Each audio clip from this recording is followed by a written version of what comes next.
अस्सलाम वालेकुम। सो आज हम फोर्थ लेक्चर कर रहे हैं सीरीज़ का।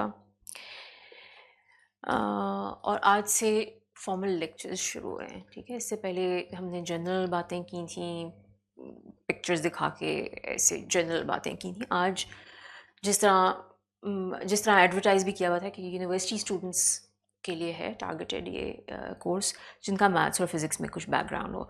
सो मेरा ख़्याल है कि फ़िलहाल के लिए कैलकुलस का नॉलेज होना चाहिए, वेक्टर एनालिसिस, वेक्टर कैलकुलस का नॉलेज होना चाहिए। डेल नोटेशन वगैरह जानते हैं? डेल के साथ काम करना। अच्छा, वो फिर मैं ठीक है, फिर वो आगे रिवाइज़ करूँगी, आज के लिए नहीं। आज वैसे भी आज वेक्टर कैलकुलस इतना ज़्यादा यूज़ नहीं कर रही। वेक्टर्स आते हैं सबको, वेक्टर्स यूज़ करना आते हैं ना। और कैलकुलस बेसिक, ठीक है, टू डेरिवेटिव लेना और इंटीग्रल जहाँ लेना पड़े, और कुछ क्लासिकल मैकेनिक्स के नोशंस, कुछ फोर्सेस कैसे ऐड करते हैं, ग्रेविटेशन क्या है, कुछ बेसिक चीज़ें आनी चाहिए। और एरियाज़ आपको पहले से आते हों वो भी हेल्पफुल होगा, इलेक्ट्रोमैग्नेटिज्म, थर्मोडायनामिक्स, स्टैटिस्टिकल मैकेनिक्स जैसी चीज़ें। लेकिन मैं इन चीज़ों की बीच बीच में ब्रीफ एक्सप्लेनेशंस दूंगी। सो वो फॉर्मूला अगर कहीं पे यूज़ करूँगी तो उसको इंट्रोड्यूस करा के करूँगी। बट ये जो बिल्कुल बेसिक नोशंस हैं ये फिर मैं नहीं इंट्रोड्यूस कराऊँगी। वेक्टर नोटेशन मैं आराम से यूज़ कर लूँगी, फोर्स को मैं डिफ़ाइन नहीं करूँगी, F is equal to M A hopefully सबको आता है, इस तरह की चीज़ें। ठीक है। दूसरा ये है कि सॉफ्टवेयर वगैरह का यूज़, क्योंकि मैं इस जो टॉपिक कवर कर रही हूँ उसको मैं चाह रही हूँ कि हैंड्स ऑन एक्सपीरियंस के साथ भी हो, साथ ताकि आप सॉफ्टवेयर के साथ सिमुलेट करके ख़ुद डिस्कवर करें साथ के साथ चीज़ें। तो सॉफ्टवेयर इंस्टॉल करना, बेसिक प्लॉटिंग, इस टाइप की, इसमें भी कुछ गाइडेंस देती जाऊँगी मैं। मेरा इरादा फ़िलहाल ये है कि नेक्स्ट लेक्चर जो है वो, बल्कि आप लोगों को बताऊँगी आगे, आप लोग वो सॉफ्टवेयर इंस्टॉल करके ले आना, कुछ हैंड्स ऑन एक्सरसाइजेज हम यहाँ पे करेंगे उसकी। ठीक है। सो अब आज के टॉपिक पे आते हैं। सो स्टेलर एस्ट्रोफिज़िक्स शुरू कर रहे हैं। ठीक है, तो इसमें मैं क्या कवर करूँगी कि स्टेलर एस्ट्रोफिज़िक्स क्यों कर रहे हैं, फिर अप्रोच में क्या इस्तेमाल करूँगी, सॉफ्टवेयर कौन सा होगा, बुक्स, कुछ रेफरेंसेस वैसे आपको दे रही हूँ, आपकी अपनी मर्ज़ी होगी जिसको यूज़ करें उसमें से। और फिर इंट्रोडक्शन शुरू होगी to the equations of stellar structure. आज बिल्कुल सिर्फ सेटअप करूँगी उस चीज़ को। ठीक है, न्यूटन्स लॉ ऑफ ग्रेविटेशन को थोड़ा सा रिवाइज़ करेंगे, जो नोटेशन मैं यूज़ कर रही हूँ उस चीज़ को सेटअप करूँगी, और स्टेलर स्ट्रक्चर वाली चीज़ जो है उसको इंट्रोड्यूस थोड़ा सा कराऊँगी कि क्या बात हो रही है यहाँ पे। सो सबसे पहला जो है पॉइंट वो ये है कि स्टेलर एस्ट्रोफिज़िक्स क्यों कराया जा रहा है। ठीक है, क्योंकि जब लोग एस्ट्रोनॉमी, एस्ट्रोफिज़िक्स का कोई कोर्स लेना चाहते हैं तो कई दफ़ा बहुत सारे लोग, हर कोई नहीं, कहते हैं कि हमें टेलीस्कोप से दिखाया जाए, या फिर लोग कहते हैं कि ब्लैक होल्स के बारे में बताएं या कॉस्मोलॉजी के बारे में बताएं। बट मैं स्टेलर एस्ट्रोफिज़िक्स से शुरू कर रही हूँ, और ख़ाली मैं नहीं, स्टेलर एस्ट्रोफिज़िक्स जो है आपका एक फाउंडेशनल कोर्स होता है एस्ट्रोनॉमी, एस्ट्रोफिज़िक्स के किसी भी करिकुलम में। ये बेसिक चीज़ है, आप कहीं पे भी कोर्स करिकुलम ले लें, एक कोर्स उनका ज़रूर होगा जो कोर कोर्सेज में से होगा, जो स्टेलर एस्ट्रोफिज़िक्स के नाम से होगा या एस्ट्रोनॉमी एस्ट्रोफिज़िक्स के नाम से होगा, और उसके अंदर स्टेलर एस्ट्रोफिज़िक्स कराई जाएगी। ये जो इसमें टॉपिक्स कवर कर रहे हैं ये फाउंडेशन आपको देती है, और मज़ीद जो कोर्सेज एस्ट्रोनॉमी एस्ट्रोफिज़िक्स में होते हैं। सो गैलेक्सीज़ एग्जांपल्स हैं। ठीक है, गैलेक्सीज़ और उनकी dynamics, planetary systems, binaries, clusters, और एस्ट्रोफिज़िकल ऑब्जेक्ट्स जैसे कि ब्लैक होल्स, न्यूट्रॉन स्टार्स वगैरह वगैरह। Even cosmology, evolution of the universe में आपको यहाँ से चीज़ें जो आप सीखेंगे वो वाली चीज़ें यूज़ हो रही होती हैं। और जो टेक्निक्स, ऑब्जर्वेशंस, मॉडल्स, जो सारे नोशंस यहाँ पे सीखते हैं वही नोशंस यूज़ हो रहे होते हैं दूसरे दूसरे एरियाज़ में भी। सो ये बेस है आपकी। क्यों बेस है, एक तो मैंने थोड़ा बता दिया कि सारी चीज़ों से ताल्लुक़ है इसका, बट आप इसको इस तरह से भी देख सकते हैं कि हमारा जो visible matter in the universe है वो ज़्यादातर स्टार्स हैं एक्चुअली। ठीक है, हम यूनिवर्स को हमने समझा ही स्टार्स के थ्रू है. सो most of what we have learned about the universe has been by looking at stars. So for example, galaxies को जब हम देखते हैं तो हम गैलेक्सीज तो कलेक्शन ऑफ स्टार्स हैं, तो हम एक्चुअली स्टार्स को देख के गैलेक्सीज को समझ रहे होते हैं. ठीक है, उनकी गैलेक्सीज की कन्फिग्रेशन, उनके डिस्टेंसेस वगैरह वगैरह. इवन इनडायरेक्ट नॉलेज अगर हम ब्लैक होल्स टाइप के ऑब्जेक्ट्स का के बारे में लेते हैं, वो भी हम स्टार्स की मूवमेंट कई दफ़ा ऑब्जर्व करके ले रहे होते हैं. और बहुत सारी चीज़ें, डार्क मैटर के बारे में भी हम एक्चुअली विजिबल मैटर को देख के हमने इन्फर किया है कि डार्क मैटर एग्जिस्ट करता है. आपके डिस्टेंस मेजर करने के इनडायरेक्ट मेथड्स, बतेरी और चीज़ें हैं जो यहाँ से आती हैं आपके पास. और आर्ग्यूबली हम ये भी कह सकते हैं कि मॉडर्न एस्ट्रोनॉमी, एस्ट्रोफिज़िक्स अगर हम कहें 20th सेंचुरी से शुरू हुई है या 19th सेंचुरी के एंड में शुरू हो गई थी. इसमें भी जो एरिया सबसे पहले डेवलप हुआ है और बहुत अच्छे तरीके से डेवलप हुआ है वो एस्ट्रोनॉमी, स्टेलर एस्ट्रोफिज़िक्स है. So by the middle of the 20th century हमें स्टार्स के बारे में अच्छी तरह काफ़ी कुछ पता था. और इसके बारे में, हाँ, और क्यों फाउंडेशनल है, एक और वजह ये भी है, स्टार्स हमें यूनिवर्स क्यों ऐसा है इसके बारे में भी बहुत कुछ बताते हैं. सो फॉर इंस्टेंस, एक जो बहुत इंपॉर्टेंट टॉपिक है, एलिमेंट्स कौन से हैं यूनिवर्स में. हाइड्रोजन, हीलियम तो चलें बिग बैंग के बाद किसी वक्त प्रोड्यूस हो गई थी, बट बाकी जो आपके एलिमेंट्स हैं मेजॉरिटी सवाए एक आध के ये स्टार्स में बने हैं. ठीक है, हमारी बॉडी के भी जो एलिमेंट्स हैं मुख्तलिफ, ये वहीं से आए हैं. प्लानिटरी सिस्टम्स, हमारी अपनी, हमारा अगर इंटरेस्ट है अपनी प्लानट के बारे में तो वो भी कंडीशंस मुख्तलिफ प्लानट्स पे. और बहुत सारे टॉपिक्स हैं, different types of populations of stars, ये भी कॉस्मोलॉजी यानी यूनिवर्स की एवोल्यूशन से रिलेटेड है ये वाली चीज़. सो स्टार्स जो हैं आपको यूनिवर्स की एवोल्यूशन के बारे में भी बहुत कुछ बताते हैं. और एस्पेक्ट्स में है, ये वाला जो पहला है ये एक्चुअली एस्ट्रोनॉमी, एस्ट्रोफिज़िक्स जनरली पे अप्लाई होता है, खाली स्टेलर एस्ट्रोफिज़िक्स में नहीं अप्लाई होता. और वो ये है कि बहुत से फिनोमेना जो लेबॉरेटरी में नहीं स्टडी किए जा सकते क्योंकि हमारे पास साइज़ का स्केल नहीं है, हम वो वाला यूज़ कर सकते चूँकि इतने स्ट्रॉन्ग मैग्नेटिक फील्ड्स हैं, एक्सट्रीम कंडीशंस हैं जो हम लेबॉरेटरी में कभी नहीं प्रोड्यूस कर सकते, वो स्टार्स में भी पाई जाती हैं और एस्ट्रोफिज़िकल ऑब्जेक्ट्स में भी पाई जाती हैं. सो फ्यूजन फॉर इंस्टेंस सूरज में हो रही है, supernova explosions, degenerate matter, particle physics की बहुत सारे एस्पेक्ट्स ये स्टार्स में ही देखे जाते हैं या और एस्ट्रोफिज़िकल ऑब्जेक्ट्स में. और बहुत सारे और ऑब्जेक्ट्स एस्ट्रोफिज़िकल जो बहुत इंटरेस्टिंग और वजह से हैं, एक्सट्रीम ऑब्जेक्ट्स जैसा कि black holes, पल्सार्स, supernova explosion, supernova remnants वगैरह, ये एक्चुअली स्टार्स की लाइफ साइकिल का ही एंड प्रोडक्ट है. सो स्टार्स यहाँ से भी आपको रिलेट कर रहे हैं. और फाइनली हमें स्टार्स जो हैं प्योर इस पॉइंट ऑफ व्यू से कि अच्छा डेटा हमें कैसा मिलता है, उस लिहाज से भी इंटरेस्टिंग है क्योंकि हमारे पास एक स्टार है सूरज जो करीब है हमसे, विच इज़ नाइस क्योंकि कोई हर तरह का, मतलब न्यूट्रॉन स्टार्स करीब नहीं पाए जाते. ठीक है, सो सूरज को हम रिलेटिवली करीब है और हम उसको अच्छी तरह से बहुत सारी ऑब्जर्वेशंस कर सकते हैं वहाँ पे. और दूसरा ये है कि आप सबको पता है कि हम बहुत सारे स्टार्स देख सकते हैं, इवन नेकेड आई से हम साफ आसमान वाली जगह पे चले जाएं बहुत सारे नज़र आते हैं और टेलीस्कोप्स के थ्रू तो बेतहाशा. सो स्टैटिस्टिकली आपके पास बहुत सारा डेटा पॉइंट्स आपके पास एक्सेसिबल हैं.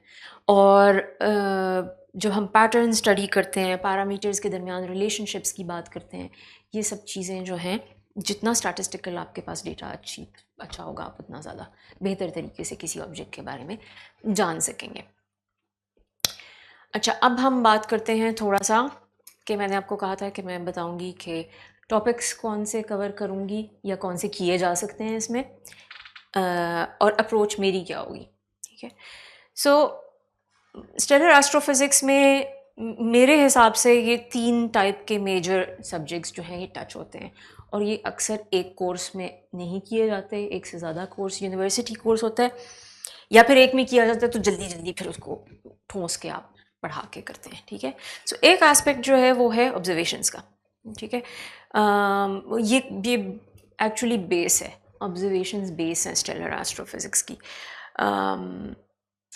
तो ये बहुत इंपॉर्टेंट टॉपिक है। इसमें इस तरह की बातें आ जाती हैं, हम क्या मेजर कर सकते हैं स्टार्स का, ठीक है। फोटोमीट्रिक स्पेक्ट्रोस्कोपिक मैंने डिफ़ाइन नहीं किया कि इनका क्या मतलब है, लेकिन ये डेटा की दो किस्में हैं, दो तरीके से आप स्टार्स को देख सकते हैं, और चीज़ों को भी। फोटोमीट्रिक डेटा से क्या आता है आपके पास, स्पेक्ट्रोस्कोपिक डेटा से आपके पास क्या आता है, इन मेथड्स की लिमिटेशंस क्या हैं, पैरामीटर्स कौन से आते हैं आपके पास। अच्छा, जब हम स्टार्स के मास, रेडियस, डिस्टेंस, टेम्परेचर, कॉम्पोजिशन वगैरह वगैरह सब चीज़ों की बात करते हैं, तो हम इसका मतलब क्या है, क्योंकि एक मास मेजर करना एक फ़र्क चीज़ है और एक्चुअल मास होना एक फ़र्क चीज़ है। हर चीज़ में ऐसा ही है एक्चुअली, ठीक है। सो ये टेम्परेचर, फॉर इंस्टेंस टेम्परेचर की भी बारे में इस तरह से बात की जा सकती है। नीचे मैंने वैसे दो फिगर्स दी हुई हैं, एक स्टार के स्पेक्ट्रम की, सो ये भी ऑब्जर्वेशंस में आ जाता है। स्टार के डिस्टेंस के मेजर करने का एक तरीका जो है पैरालैक्स मेथड, उसकी है। तो ये एक एरिया है आपका। अच्छा, दूसरा जो एरिया है, दूसरा जो स्टेलर एस्ट्रोफिज़िक्स में हम पढ़ते हैं, वो है एवोल्यूशन, ठीक है। सो पहले हम बात करेंगे फॉर्मेशन, शुरू में कैसे बनता है, फिर जब वो एनर्जी एमिट करना शुरू करता है उसके बाद क्या होता है, फ्यूल उसमें कैसे बर्न होता है, जो फ्यूजन हो रही है। उसका ज़्यादातर जो है लाइफ टाइम उसमें वो फ्यूल बर्निंग वाली स्टेज में होता है, ठीक है। फिर बाद में प्लानिटरी नेबुला बनता है, कुछ और बनता है, वगैरह वगैरह, ठीक है। तो पूरे उसके लाइफ साइकिल के ऊपर बात हम कर सकते हैं। Time spent in each phase के बारे में भी बात करेंगे, और फिर डिफरेंट टाइप्स ऑफ स्टार्स के बारे में भी बात कर सकते हैं। इस मास का स्टार हो तो उसका लाइफ साइकिल कैसा होगा, इस मास का स्टार हो तो उसका लाइफ साइकिल किस तरह का होगा। और फिर अगला है स्टेलर स्ट्रक्चर, ठीक है। तो स्टेलर स्ट्रक्चर में है पार्ट्स स्टार के, किस पार्ट में क्या हो रहा होता है, फोर्सेस कौन सी एक्ट कर रही होती हैं, इंटीरियर क्या है, इंटीरियर में क्या हो रहा होता है, एटमॉस्फेयर क्या है, एटमॉस्फेयर में क्या हो रहा होता है। और ये इक्वेशंस ऑफ स्ट्रक्चर के थ्रू हम स्पेशली इसका इंटीरियर इक्वेशंस ऑफ स्ट्रक्चर के थ्रू स्टडी करते हैं, एटमॉस्फेयर और इक्वेशंस और मेथड्स के थ्रू स्टडी करते हैं। सो स्टेलर मॉडल इसका एक बड़ा कंपोनेंट है, स्टेलर मॉडल इक्वेशंस के थ्रू देखना। अच्छा, यहाँ पे एक बात नोट करने की है कि ऑब्वियसली ये सारे एरियाज़ एक दूसरे से रिलेटेड हैं, ठीक है। सो प्रैक्टिकली ये नहीं होता कभी कि आप ये शुरू करें और बाकी कुछ ना करें, मतलब आप सारी चीज़ें एक दूसरे से रिलेटेड ही होती हैं। सो आप बैक एंड फोर्थ चल रहा होता है। एग्जांपल के तौर पे ये बात है कि अगर हम स्टेलर स्ट्रक्चर की बात कर रहे हैं तो वो एवोल्यूशन की किस फेज़ में है, ठीक है। अगर हम टेम्परेचर की बात कर रहे हैं तो किस पार्ट का टेम्परेचर है, फॉर इंस्टेंस। हमें ये इक्वेशंस का कैसे पता चला, या हमें कैसे ये पता चला कि ये ठीक है, रिप्रोड्यूस करती हैं हमारे डेटा को, तो ये ऑब्जर्वेशंस के साथ लिंक। सो ये लिंक्स आपके बैक एंड फोर्थ होते रहेंगे इन टॉपिक्स के दरमियान। कोर्स स्टेलर एस्ट्रोफिज़िक्स का कहीं से भी शुरू किया जा सकता है, ठीक है। यहाँ से भी कर सकते हैं, यहाँ से भी कर सकते हैं, यहाँ से भी कर सकते हैं। बहुत दफ़ा, और मुझे एक्चुअली अच्छा लगता है यहाँ से करना, क्योंकि इसमें जो है आप सिर्फ बताते हैं कि आपको नज़र क्या आ रहा है, उन चीज़ों पे फोकस करते हैं, और फिर वहाँ से स्टार्स के पैरामीटर्स के ऊपर बात होती है। वो एक दफ़ा क्लैरिटी हो जाती है उस सारी इन्फॉर्मेशन के बारे में, फिर वहाँ से कर लिया जाता है। एवोल्यूशन से भी कई दफ़ा शुरू किया जाता है, फॉर्मेशन से शुरू होते हैं और फिर अगली बाकी टॉपिक्स आहिस्ता आहिस्ता आते जाते हैं। मैं इस दफ़ा जो है नहीं कर रही है ऑब्जर्वेशन से शुरू, उसकी वजह ये है कि ये लेंथी है, ठीक है। इसमें मतलब टाइम लगता है, और शुरू में शायद पता भी नहीं चलता हम जा किधर रहे हैं एग्जैक्टली, ठीक है। सो ये मेरा इरादा ये है फ़िलहाल कि मैं वहाँ से शुरू करूँ, स्टेलर स्ट्रक्चर से शुरू कर रही हूँ, ठीक है। वो बहुत सॉलिड टॉपिक है, उसके हमारे पास सॉफ्टवेयर भी है उसको देखने के लिए, तो वहाँ से शुरू किया जा रहा है। सो आइडिया क्या है कि हम स्टार्ट करेंगे स्टेलर स्ट्रक्चर से, और ये यहाँ पे भी हम बात करेंगे physics of a stable star. तो स्टेबल स्टार फिर बताना पड़ेगा मुझे कि स्टेबल स्टार की क्या बात कर रही हूँ, और आगे मैं स्टेबल का वर्ड एक दफ़ा बता चुकूँगी आपको, तो स्टेबल का वर्ड नहीं यूज़ करूँगी, और वर्ड्स यूज़ होते हैं इसके लिए, ठीक है। बट इसको शुरू करने के लिए मुझे आपको थोड़ी सी स्टेलर एवोल्यूशन पे एक क्विक चंद स्लाइड्स की कम से कम इंट्रोडक्शन देना पड़ेगा, क्योंकि मैं स्टेबल स्टार के बारे में बात करना चाह रही हूँ, तो ज़ाहिर है मुझे बताना पड़ेगा किस पार्ट पे हम बात कर रहे हैं। तो हम कौन सी फेजेस हैं जहाँ पे हम जिन इक्वेशंस पे बाद में हम काम करेंगे, कौन सी फेजेस के साथ डील करता है। फिर उसके बाद आप उससे पहले क्या होता है, उसके बाद क्या होता है, उन चीज़ों पे जा सकते हैं। अच्छा, दूसरा ये है कि आज के लेक्चर में नहीं ऑब्वियसली, बट बीच बीच में फिर मुझे ऑब्वियसली ऑब्जर्वेशंस वाली बातें लानी पड़ेंगी, क्योंकि और कुछ नहीं तो जब मैं टेम्परेचर और ल्यूमिनोसिटी की बात करूँगी तो मुझे बताना पड़ेगा टेम्परेचर क्या है, और उसके लिए स्पेक्ट्रोस्कोपी के बारे में बात करनी पड़ेगी। सो वो अच्छे खासे ये भी लंबे टॉपिक्स हो जाते हैं, ये प्रॉब्ली एक टॉपिक कवर करने में एक लेक्चर लग जाता है इसमें भी। सो ये बैक एंड फोर्थ मेरे भी चलेंगे, लेकिन आइडिया ये है कि स्टार्ट वहाँ से करते हैं और फिर आहिस्ता आहिस्ता टॉपिक्स इंट्रोड्यूस कराती जाती हूँ, लेकिन आप इसके लिए मेंटली प्रिपेयर्ड रहें कि बीच में फिर जंप करके एक लेक्चर पूरा आपका ऑब्जर्वेशनल किसी चीज़ पे हो सकता है। इसके अलावा आज के लिए कम से कम मैं क्विक सा रिमार्क करूँगी कि हम स्टार्स ऑब्जर्वेशंस के बारे में हम पॉइंट सोर्स के तौर पे क्यों बात करते हैं और इसकी इम्प्लिकेशंस क्या हैं।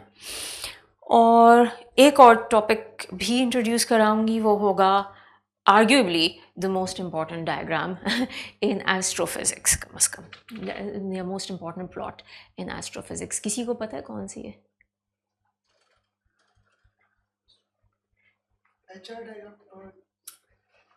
हाँ, किसी को पता है एच आर डायग्राम? ऐसा नाम के अलावा किसी को पता है एच आर डायग्राम क्या?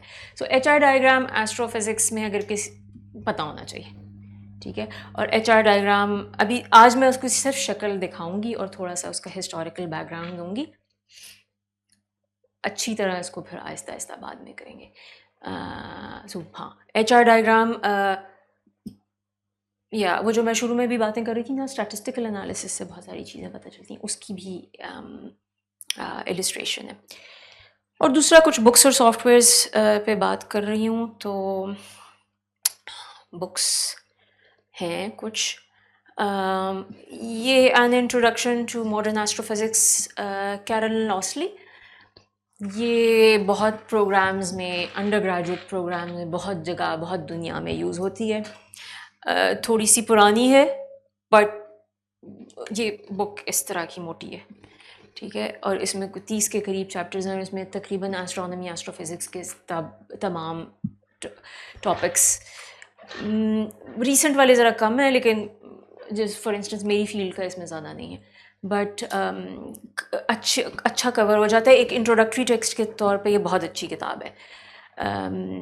मुझे इसकी मैथमेटिकल ट्रीटमेंट में कई दफ़ा थोड़ा सा मसला होता है, क्योंकि ये उतना डेप्थ में कई दफ़ा ट्रीट नहीं करते, बट फिर भी ये एक रेफरेंस है। सो ये है एक इसी टाइप की और 2 किताबें हैं, एस्ट्रोनॉमी ऑफ फिज़िकल पर्सपेक्टिव और फंडामेंटल एस्ट्रोनॉमी। ये भी बहुत सारे टॉपिक्स इंट्रोड्यूस कराते हैं, इनके इसके पेजेस कुछ कम, इन दोनों के पेजेस कम हैं उससे। यहाँ पे फ़िज़िक्स से स्टार्ट कर रहे हैं हम, ठीक है, यहाँ पे ऑब्जर्वेशन से स्टार्ट हो रहा है।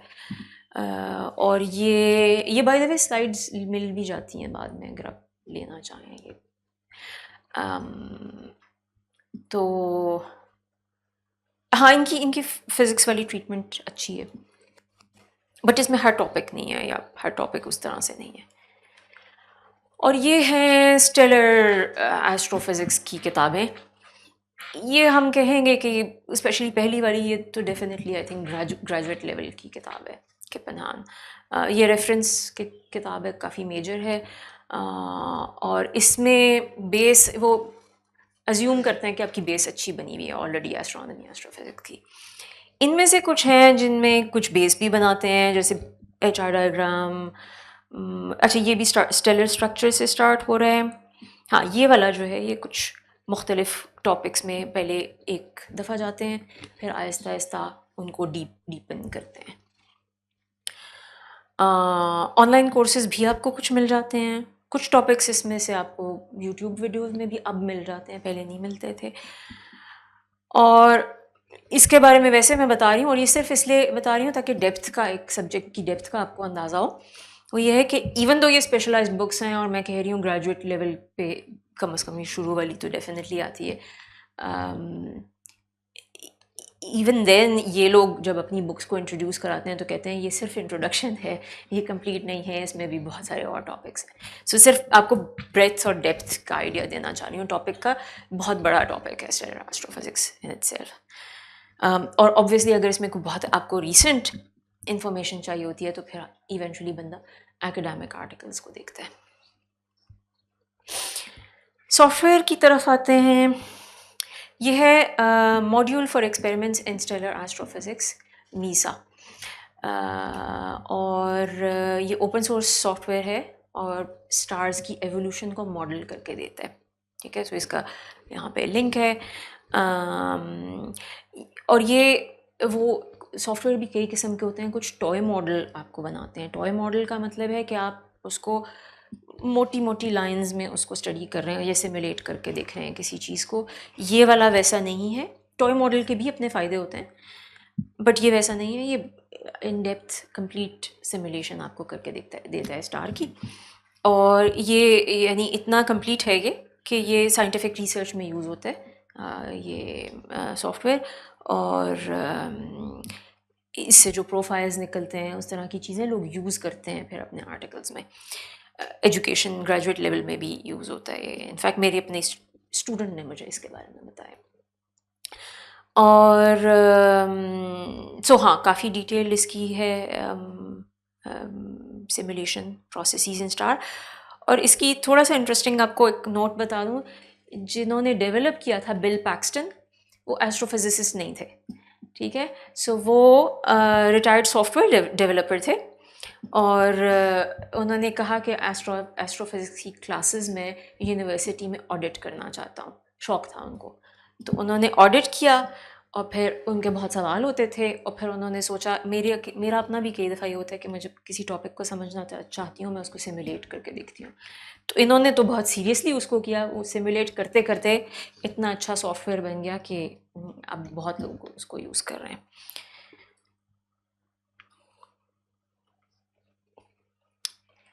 सो सॉफ्टवेयर मैं चाहूँगी कि हम ज़रूर करें उसको। सो मुझे नहीं पता क्या है लोगों की सिचुएशन। अगर लैपटॉप ला के उसको यूज़ कर सकते हैं हम नेक्स्ट टाइम, तो फिर मैं कम से कम हाफ़ लेक्चर आपको वो उसको रीड करना, उसको यूज़ करने पे हम करते हैं, ठीक है। फिर उसके बाद हम उसमें से एक्सरसाइजेस करेंगे। जो हम स्टेलर स्ट्रक्चर की इक्वेशन देखेंगे ना, फिर उसको देखेंगे उस डेटा में से हम उसको कैसे देख सकते हैं। सो कॉम्प्लीमेंट्री टू लेक्चर्स होगा, हैंड्स ऑन एक्सपीरियंस होगा। मेरे हिसाब से तो बहुत अच्छी बात है कि अगर एक ऐसा सॉफ्टवेयर जो कि रिसर्च ग्रेड है आपका सॉफ्टवेयर, आप और कुछ नहीं तो उसका डेटा पढ़ना ही आ जाए और समझना आ जाए, आई थिंक अच्छी बात है। सो इसको आप इंस्टॉल कर लें नेक्स्ट टाइम तक अपने लैपटॉप्स पे। सो जो मीज़ा की वेबसाइट है उसमें इंस्टॉलेशन का भी सेक्शन है और टेस्टिंग का भी है, रनिंग गेटिंग स्टार्टेड या रनिंग टाइप का है कोई। इसकी यूट्यूब पे भी वीडियोज़ हैं और वो उसी को फॉलो करती हैं जो मीज़ा की अपनी वेबसाइट पे चीज़ें दी हुई हैं। सो target for next session I think ये है कि इंस्टॉलेशन और टेस्ट रन ज़रूर कर लें, क्योंकि टेस्ट रन करके ही आपको पता चलेगा कि वो चीज़ें हो रही हैं जो होनी चाहिए उसमें कि नहीं। फिर हम नेक्स्ट टाइम उसको थोड़ा यूज़ करना बेसिक सिस्टम के लिए और रीड करना देखेंगे कि उसके आउटपुट को कुछ पार्ट्स कैसे रीड किए जा सकते हैं। अच्छा, अब हम वापस आते हैं स्टेलर एस्ट्रोफिज़िक्स की तरफ, जो मैं प्लान आपको बता रही थी। सो मैंने आपको कहा था कि स्टेलर एस्ट्रोफिज़िक्स से पहले मैं आपको थोड़ा सा एवोल्यूशन पे मुझे बताना पड़ेगा, और मेरे उसके अलावा कुछ 2 रिमार्क्स भी मैं देना चाह रही थी। सो एवोल्यूशन पे थोड़ी सी बात कर लेते हैं। एवोल्यूशन से कितने लोग फेमिलियर हैं स्टार्स की एवोल्यूशन से? कि पहले स्टार्ट में क्या होते, आधे लोग हैं, ठीक है। तो बहुत ही बेसिक होगा, आप लोगों को तो पता होगा इसका जो मैं बताने जा रही हूँ। सो स्टार्स बेसिकली फॉर्म होते हैं ये गैस और मैटर डस्ट के क्लाउड्स में से, ठीक है। ऊपर जो है ये साइकिल दिखाया हुआ है stars like the sun type के जो हमारे स्टार्स हैं, और नीचे जो है large stars. So stars like the sun का मतलब है जितना सूरज का मास है उसका 0.4 से लेकर 8 टाइम्स सोलर मास की जो रेंज है हमारी, उसको हम कहेंगे कि ये सूरज जैसे तकरीबन स्टार्स हैं, और उनका लाइफ साइकिल इस तरह का होगा। और जिनका 8 से ऊपर सोलर मास है उनको हम लार्ज स्टार्स कहेंगे या मैसिव स्टार्स कहेंगे। दोनों केसेस में ये होगा कि आपके ये क्लाउड है, इसमें ग्रेविटी की वजह से एट सम पॉइंट मैटर इकट्ठा होना शुरू हो जाता है, एंड एट सम पॉइंट उसमें फ्यूजन शुरू हो जाती है। स्टार हम कहते हैं बेसिकली स्टार्ट हो गया आपका, ठीक है।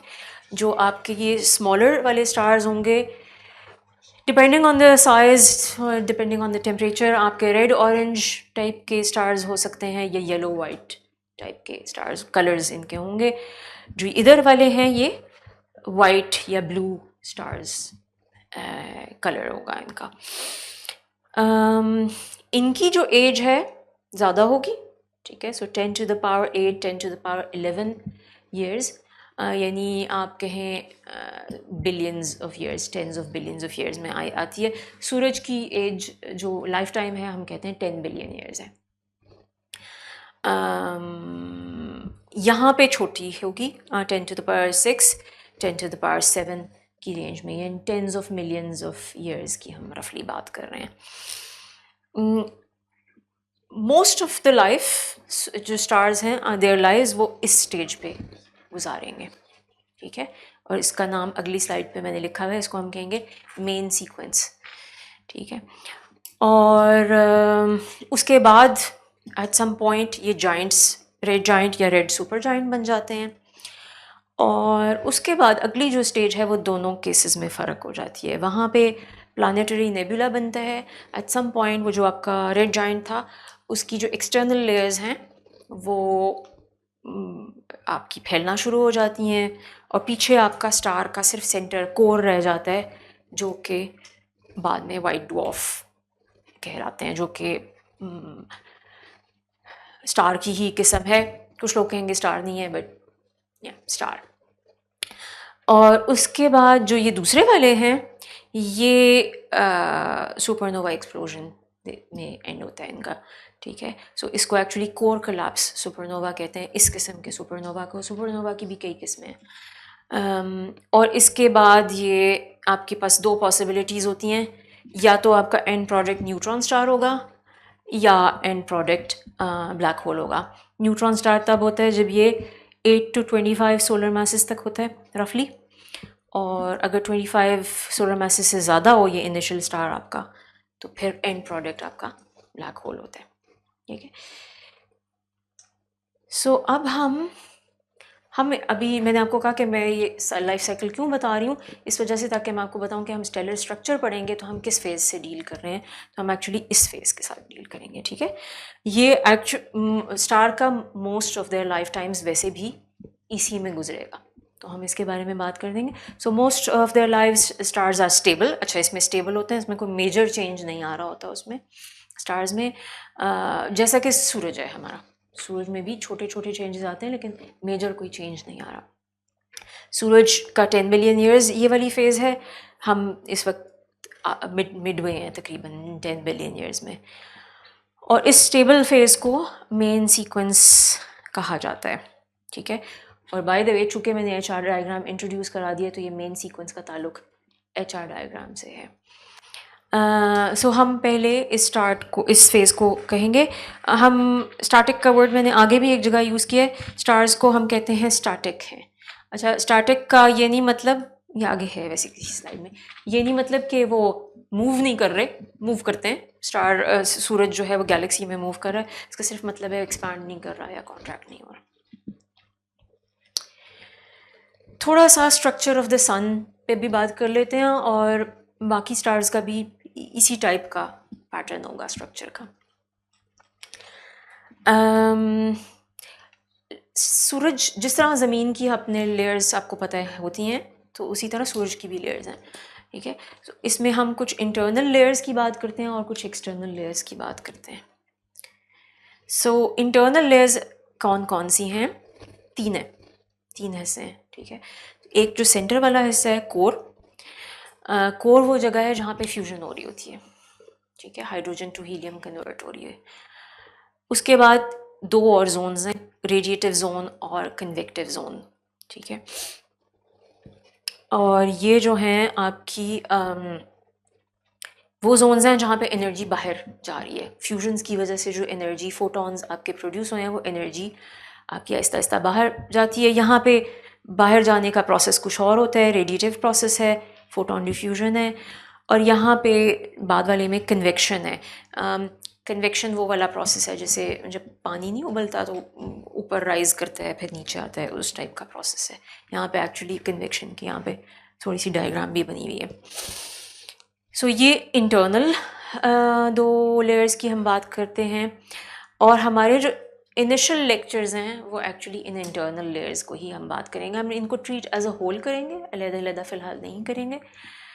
और इसमें थोड़ा सा फोटोस्फेयर को भी शामिल कर दिया जाता है जो इससे अगली लेयर है, ठीक है। फोटोस्फेयर बिल्कुल वैसे भी बहुत ही थिन लेयर है। ओह, मेरी गुम गई एक स्लाइड।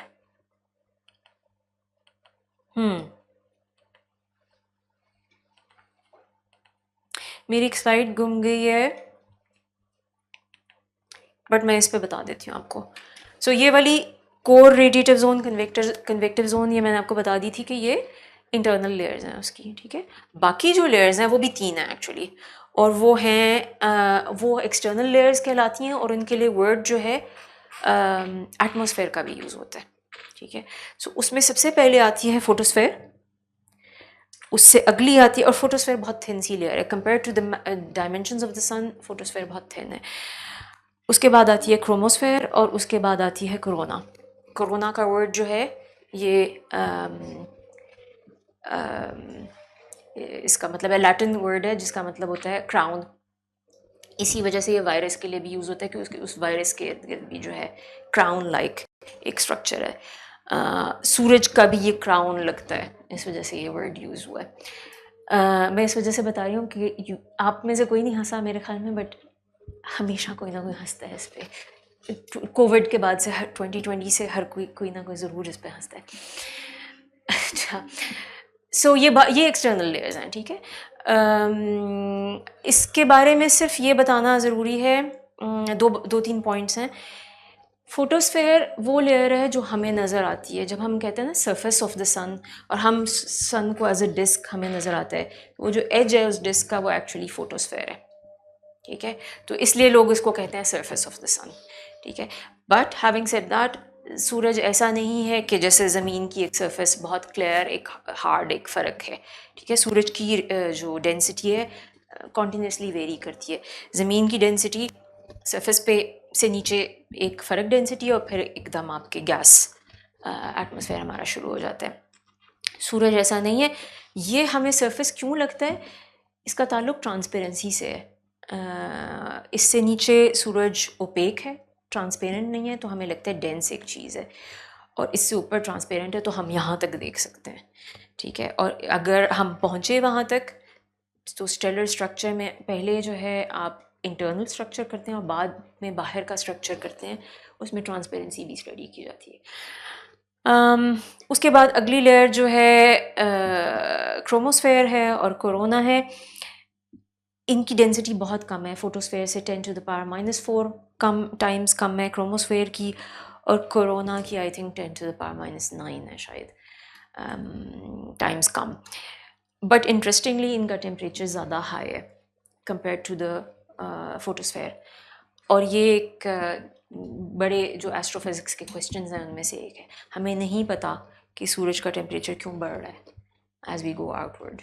सोलर कोरोनल रीहीटिंग का जो एक प्रॉब्लम है, काफ़ी मेजर प्रॉब्लम है जिस पर बहुत लोग रिसर्च कर रहे हैं। मिलियंस में, हाँ। कोरोना मिलियन से ऊपर चला जाता है, जबकि जो सूरज का अपना टेम्परेचर है वो 5000 के करीब उसका केल्विन है उसका टेम्परेचर। सो यस, तो ये प्लाज्मा फिज़िक्स में स्पेशली बहुत सारे लोग हैं जो इस पर रिसर्च कर रहे हैं। तो मकसद ये था कि हम जो है फिर इसमें ये core, radiative zone, convective zone and part of the photosphere, इसको हम अभी स्टडी करेंगे। इसको हम इंटरनल के तौर पे ट्रीट करेंगे या इंटीरियर ऑफ द स्टार के तौर पे ट्रीट करेंगे। अच्छा, उसके अलावा मैंने आपको कहा था कि मैं कुछ और कमेंट्स एक ऐड करना चाहती हूँ। So remark about observations and stars as point sources, और उसके अलावा arguably the most important diagram जो आपकी HR डायग्राम है। अच्छा, पॉइंट सोर्सेज वंस अगेन इसको अभी मैं फ़िलहाल फॉर्मली नहीं बता रही कि क्या मतलब है। वैसे कितने लोगों को आइडिया है कि हम देखते एंगल्स में हैं? हम जब चीज़ किसी को देखते हैं, जिसने ऑब्जर्वेशंस की हुई हैं उसमें टेलीस्कोप के थ्रू, उसको आई थिंक पता होगा, हम एक्चुअली देखते हैं एंगल्स में, ठीक है। हम दो चीज़ों के दरमियान डिस्टिंग्विश जब करते हैं तो एक्चुअली एंगुलर रेजोल्यूशन की वजह से कर रहे होते हैं। बट अगेन वंस अगेन इसको मैं अभी फॉर्मली नहीं कर रही है आपको। ये तो आप लोगों को पता है कि जब अब तो हमारा डिजिटल में चूँकि हम पिक्चर्स देखते हैं, कोई चीज़ें होती हैं जो एक पिक्सल के अंदर बस होती है वो, ठीक है, और कोई चीज़ें होती हैं जो बहुत सारे पिक्सल्स पे फैली होती हैं, कोई ऑब्जेक्ट्स, ठीक है। तो आप जूम करते जाएं, एक पिक्सल से नीचे आप जितना मर्जी जूम कर लेंगे वो आपको स्क्वायर नज़र आएगा। उस स्क्वायर के अंदर आपको कोई इन्फॉर्मेशन नहीं मिलेगी। आपको ये नहीं पता चलेगा कि स्क्वायर के ऊपर से ज़्यादा लाइट आ रही है या नीचे से ज़्यादा लाइट आ रही है, इधर ब्लू था या इधर रेड था, वो नहीं आपको पता चलेगा। पिक्सल का एक सिंगल कलर होता है, तो वो रेजोल्यूशन से ताल्लुक़ है ना उस चीज़ का। तो इसी तरह रेजोल्यूशन हमारी आँख की भी इसी तरह काम करती है, और हम जब ऑब्ज़र्व कर रहे होते हैं चीज़ों को तो हम भी इसी तरह करते हैं। और कुछ चीज़ें होती हैं, जैसे अगर कोई पिक्चर किसी चीज़ की अच्छी ली हुई हो तो वो बहुत सारे पिक्सल्स पे फैली होती है, ठीक है। तो सिमिलरली हम कह सकते हैं कि जब हम ऑब्ज़र्व करते हैं आसमान को, कुछ सोर्सेज हमारी एक्सटेंडेड सोर्सेज होती हैं और कुछ सोर्सेज हमारी पॉइंट सोर्सेज होती हैं, ठीक है। सो एक्सटेंडेड सोर्सेज, चांद हमने देखा है, चांद अच्छा खासा डिग्रीज ऑक्यूपाई करता है, इनफैक्ट 1 डिग्री उसकी तकरीबन डिपेक्ट होती है, आप उसको पूरी फिंगर से छुपा सकते हैं अपनी। सूरज भी तकरीबन उतना ही करता है। तो ये फैलाव है इनका आसमान में हमें नज़र आता है। कॉमेट को जब हम देखते हैं, कॉमेट की टेल देखते हैं, उसका भी रिजॉल्व नहीं, मतलब एक्सटेंडेड सोर्स है। गैलेक्सी मिल्की वे तो बहुत ज़्यादा फैली हुई है, ठीक है। सो ये एक्सटेंडेड सोर्सेज हैं जिनका मैंने कहा कुछ एंगुलर स्प्रेड होता है, ठीक है। अगर यहाँ पे हम कहें इतना एंगल है तो कोई यहाँ पे फ़र्क एंगल होगा, हमारी आँख से और इसके दरमियान कोई फ़र्क एंगल होगा, ठीक है। सो ये सूरज हमें नज़र आ रहा है डिस्क के तौर पे, मिल्की वे काफ़ी पार्ट ऑक्यूपाई कर रही है। और इसके अलावा और कुछ सोर्सेज होती हैं जो पॉइंट सोर्स के तौर पे एक्ट कर रही होती हैं, ठीक है, वो पॉइंट के तौर पे ही नज़र आती हैं। स्टार्स बहुत बड़ी उनकी एग्जांपल है, ठीक है। ये अच्छा, यहाँ पे एक बात जनरली कर लेनी चाहिए, ऑब्वियसली आपके इंस्ट्रूमेंट पे भी डिपेंड करेगा, ठीक है। कुछ चीज़ें होंगी जो आपको, गैलेक्सीज़ हैं बाज़, जो अगर आप उसको कम सेंसिटिव टेलीस्कोप से देखेंगे तो आपको वो पॉइंट सोर्स नज़र आएगी, लेकिन अच्छे रेजोल्यूशन वाले किसी चीज़ से देखेंगे तो आपको फैली हुई सोर्स नज़र आएगी, ठीक है। लेकिन कुछ सोर्सेज हैं, और स्टार्स मेजॉरिटी इसमें शामिल हैं, जिसको आप जितने अच्छे टेलीस्कोप से ही क्यों ना देख लें, आप हबल से देख लें, आप जेम्स वेब से देख लें, ये पॉइंट सोर्सेज ही रहते हैं मेजॉरिटी स्टार्स, ठीक है। सो रफली आपके एक सूरज है हमारा, मैंने लिखे, हाँ सूरज है एक हमारा जो हमें पॉइंट सोर्स के तौर पे नहीं नज़र आता, और अ फ्यू डजन स्टार्स हैं जो आपको आजकल की टेलीस्कोप से, जिनको हमने रिजॉल्व करके उनकी डिस्क को देखा है। बाकी सारे स्टार्स जो हैं आज भी पॉइंट सोर्स हैं हमारे लिए, ठीक है। So everything we know about stars is based on observations of point sources, जो कि एक्चुअली डॉट्स ऑफ लाइट हैं एंड द सन। मैं बाकी जो एक फ्यू डज़न स्टार्स हैं जो कि हम डिस्क के तौर पे नज़र आते हैं उनको इसमें नहीं इसलिए नहीं शामिल कर रही क्योंकि वो रिसेंटली देखे गए। तो हमने जो अपनी स्टेलर एस्ट्रोफिजिक्स जब समझी है मिड ऑफ 20th सेंचुरी के तक हमने पॉइंट सोर्स के तौर पे समझ के ही देखी है। इसमें ये सोचने की, अब मुझे नहीं पता ये आप लोगों को ये चीज़ आ रही है जहन में कि नहीं, बट भी फिर रिमार्केबल है कि सिर्फ डॉट्स को देख के ये जो सारा लाइफ साइकिल ऑफ स्टार और स्टेलर एवोल्यूशन और अंदर फ्यूजन हो रही है, ये जो सारा इस कोर्स में होगा और जो वो बुक्स लिखी हुई हैं, ये सारा का सारा सिर्फ डॉट्स को ऑब्जर्व करके किया गया। दैट्स वाई इसका जो मैं आपको शुरू में कह रही थी ना कि ऑब्जर्वेशन वाला सेक्शन बहुत इंपॉर्टेंट है, इस वजह से भी वो बहुत ज़्यादा इंपॉर्टेंट है क्योंकि आप ऑब्जर्वेशन से कैसे इतना कुछ मास रेडियस सारी चीज़ें कैसे टेम्परेचर हर कुछ कैसे निकाल रहे हैं जबकि आपको सिर्फ डॉट नज़र आ रहे हैं। सो इसमें बहुत सारे हिस्टोरिकल डेवलपमेंट्स और डिटेल काम गया है और या सो इसलिए मैं वो वही वाली बात ऑब्जर्वेशन वाला सेक्शन इंपॉर्टेंट होता है। सो ये हाईलाइट करना अच्छा था आई थिंक कोर्स के शुरू में। अब आ जाते हैं HR डायग्राम की तरफ। सो ये हर्ट्ज़बर्ग रसल दो साइंटिस्ट थे, एक ने 1911 में और दूसरे ने 1913 में इंडिपेंडेंटली ये डायग्राम्स डेवलप की थी। तो अब इन दोनों के नाम से मानी जाती है और हम फॉर शॉर्ट हम HR डायग्राम कहते हैं इसको। सो मैंने कहा arguably the most important diagram in astrophysics है। इसने एक मेजर रोल था इसका समझने में कि स्टेलर एवोल्यूशन एक्चुअली होती कैसे है। सो डिटेल्स लेटर, अभी क्विक आपको एक इंट्रोडक्शन दे देती हूँ। ये शक्ल है इसकी HR डायग्राम की, ठीक है।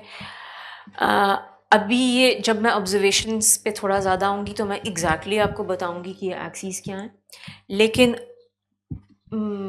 बता देती हूँ अभी थोड़ा सा नीचे जो हॉरिजॉन्टल एक्सिस है यहाँ पे लिखा हुआ है कलर, बट ये एक्चुअली रिलेटेड है डायरेक्टली विद टेम्परेचर, ठीक है। तो टेम्परेचर ऑफ द स्टार जो है वो हॉरिजॉन्टल एक्सिस पे है और यहाँ पे लुमिनोसिटी ऑफ द स्टार है। लुमिनोसिटी रिलेटेड है कि एक स्टार कितनी लाइट या कितनी एनर्जी एमिट कर रहा है पर यूनिट सेकेंड, ये पर यूनिट टाइम, ठीक है, पर सेकेंड या पर यूनिट टाइम। सो ब्राइटनेस की हम बात कर सकते हैं, ऑल्दो ब्राइटनेस का लफ्ज़ एस्ट्रोफिजिक्स में किसी और चीज़ के लिए यूज़ होता है इसलिए केयरफुल होना चाहिए हमें। सो बट इसका अंग्रेज़ी में जिस तरह हम कहते हैं कोई चीज़ कितनी ब्राइट है उससे ताल्लुक़ है इसका, बट इंट्रिंसिकली वो ख़ुद कितना एमिट कर रहा है।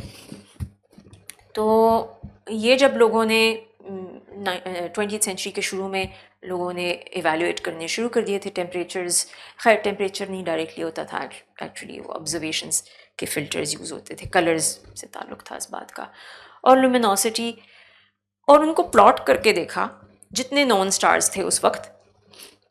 तो आप देख सकते हैं ख़ुद के ये हर जगह नहीं फैले हुए, ठीक है। कोई जोन्स हैं ये कोई जोन्स हैं जो प्रेफर करते हैं स्टार्स और बाकी जोन्स में नहीं होते स्टार्स, ठीक है।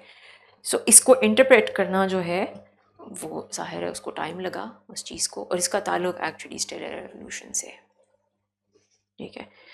और मैं आपको एक्चुअली बता देती हूँ, यहाँ मेन सीक्वेंस का वर्ड है ना, ये पूरा पार्ट जो है ये मेन सीक्वेंस कहलाता है। तो वो जो स्टार्स आपके स्टेबल है ना वो मेन सीक्वेंस पे पाए जाते हैं। और यहाँ पे ये सूरज भी है यहाँ कहीं रफली, बाज़ डायग्राम्स में सूरज अलहदा से हाईलाइट किया होता है। ओके, अब आ जाते हैं स्टेलर स्ट्रक्चर। वो मैंने आपको बता दिया था कि ये दोबारा से सिर्फ आपको बता रही हूँ कि हाँ अब हम मेन सीक्वेंस के स्टार्स के साथ डील करेंगे। दो तीन बातें वैसे बता दूँ आपको, हम स्फेरिकल सिमेट्री के साथ काम करेंगे। इसका मतलब क्या है कि हम अज्यूम करेंगे कि स्टार जो है वो स्फेरिकल शेप का है, नंबर वन, और दूसरा ये है कि स्फेरिकली सिमेट्रिकल है, ठीक है। इन अदर वर्ड्स ये कि ये इस स्फेयर के इस साइड और इस साइड में कोई फ़र्क नहीं है, किसी भी दो साइड्स में फ़र्क नहीं है, ठीक है। एक्चुअली इसको कहा जाता है one dimensional treatment. One dimensional क्यों है? क्योंकि आप सिर्फ रेडियली देख रहे हैं, स्टार के सेंटर से आप बाहर जा रहे हैं, आप देखते जा रहे हैं क्या क्या चेंजेस आ रहे हैं स्टार में। इस तरफ जाने और उस तरफ जाने में हम कोई फ़र्क नहीं कर रहे, ठीक है। सो ये काफ़ी अच्छा काम हो जाता है स्फेरिकल सिमेट्री के साथ भी। थोड़ी सी लिमिटेशंस हैं, ऑब्वियसली कोई ऐसा फिनोमेना होगा जिसमें वाकई एक साइड और दूसरी साइड में फ़र्क होगा, वो नहीं इसमें फिर आ सकता। सो प्लाज्मा के बारे में ट्रांसपोर्ट वाली चीज़ें लिखी हुई हैं, आप लोगों को पता होगा शायद कि सोलर फ्लेयर्स होते हैं, वो ऑब्वियसली वो इसमें नहीं आती। क्विकली चेंजिंग सिस्टम्स भी इतनी आसानी से स्फेरिकल सिमेट्री में नहीं आपके किए जाते हैं, ठीक है। अभी फ़िलहाल हम इसकी और जो स्टेलर स्ट्रक्चर का मॉडल बेसिक है वो क्लासिकल ट्रीटमेंट ही होती है इसमें। इन अदर वर्ड्स ये कि हम न्यूटोनियन ग्रेविटी यूज़ करेंगे, हम जनरल रिलेटिविटी टाइप की कोई चीज़ नहीं यूज़ करेंगे। इंटरेस्टिंगली ये जो हम इक्वेशंस निकालेंगे इनको अडाप्ट कर लेते हैं बाज़ लोग, जनरल रिलेटिविटी के केस में भी अडाप्ट कर लेते हैं। So for instance neutron star के लिए भी इसी टाइप की बाज़ इक्वेशंस लिखी जा सकती हैं या उनको अडाप्ट करके। ओके, तो अब इसको बाकी को हम बोर्ड पे करते हैं।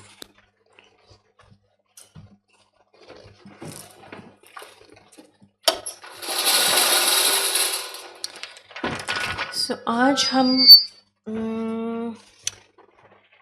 रिवाइज करते हैं, न्यूटन्स लॉ ऑफ ग्रेविटेशन से शुरू करते हैं, ठीक है। सबको पता है वैसे Newton's law of gravitation, good.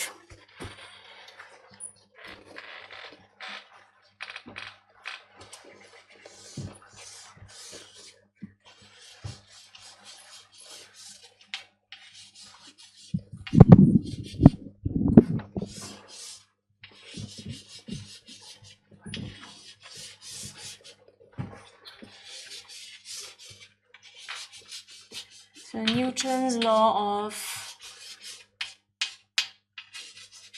gravitation,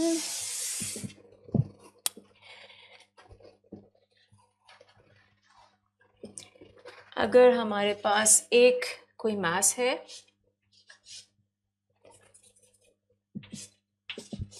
m1 और दूसरा कोई और मास है m2 और अभी हम इसको कर रहे हैं ट्रीट एज पॉइंट masses, इस पे भी बात करती हूँ मैं भी 1 मिनट में। तो अगर हमारे पास दो कोई masses हैं इस तरह से, तो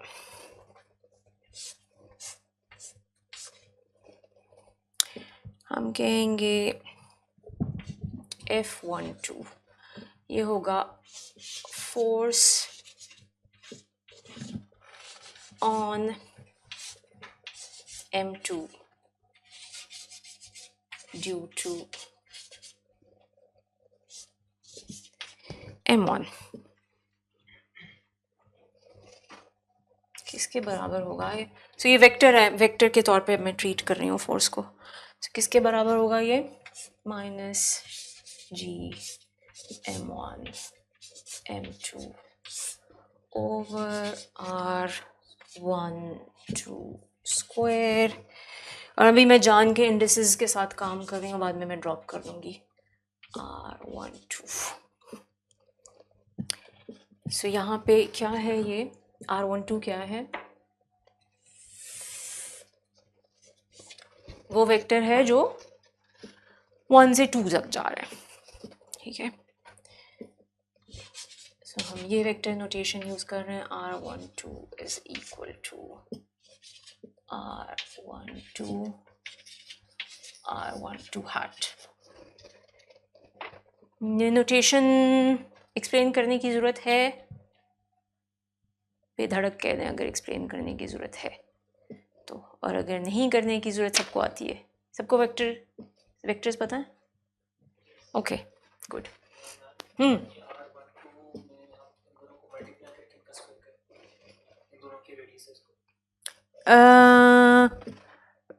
नहीं, इसका मतलब है मुझे थोड़ी सी एक्सप्लेन करने की ज़रूरत है, यही कह रहे हैं ना। सो ये वेक्टर है, ठीक है। R12 जो एरो के साथ है, ये वेक्टर है, ये इस पोजीशन से इस पोजीशन तक जा रहा है। बेसिकली क्या है, ये डिस्टेंस है, लेकिन उसके साथ एक डायरेक्शन है एसोसिएटेड, ठीक है, क्योंकि ये डिस्टेंस इस तरह भी हो सकता था, ठीक है, लेकिन उसकी डायरेक्शन एक ऑपोजिट होती। सो ये प्योर डिस्टेंस है, और जब इसके साथ मैं एरो लगा देती हूँ तो मैं एक डायरेक्शन उसको दे देती हूँ, ठीक है, तो ये एक वेक्टर है। जब इसके साथ इसको डायरेक्शन एसोसिएट करती हूँ, ये जो है ये इसके इन दोनों पार्ट्स के साथ डील कर रहा है। ये वाला डायरेक्शन के बारे में आपको बता रहा है, आर हैट, ठीक है, R12 के ऊपर हैट टिप लगा देते हैं, और ये जो है ये प्योर डिस्टेंस है, डिस्टेंस, सही है। तो आपके सवाल का जवाब ये है कि जब हम R12 का स्क्वायर लेते हैं तो वो R12 का स्क्वायर होता है, यानी जब हम डायरेक्शन वाली पूरी एंटिटी वेक्टर का जब हम स्क्वायर लेते हैं तो वो डायरेक्शन के बगैर वाली जो एंटिटी होती है उसी का स्क्वायर आ जाता है, और इसका मतलब यह है कि हमें सिर्फ इसका स्क्वायर लेने की ज़रूरत है, सही है।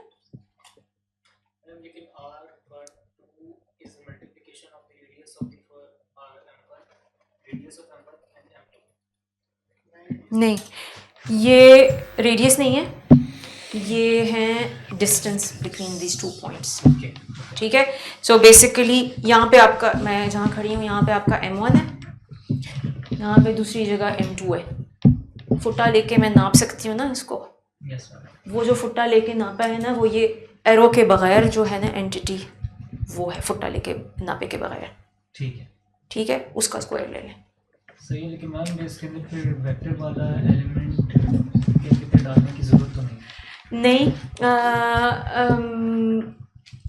इसमें नहीं है ज़रूरत, यहाँ पे नहीं है ज़रूरत, ठीक है, इस टर्म में नहीं है ज़रूरत वेक्टर के डालने की, यहाँ पे ज़रूरत है, और मैं आपको बताती हूँ क्यों है, ठीक है।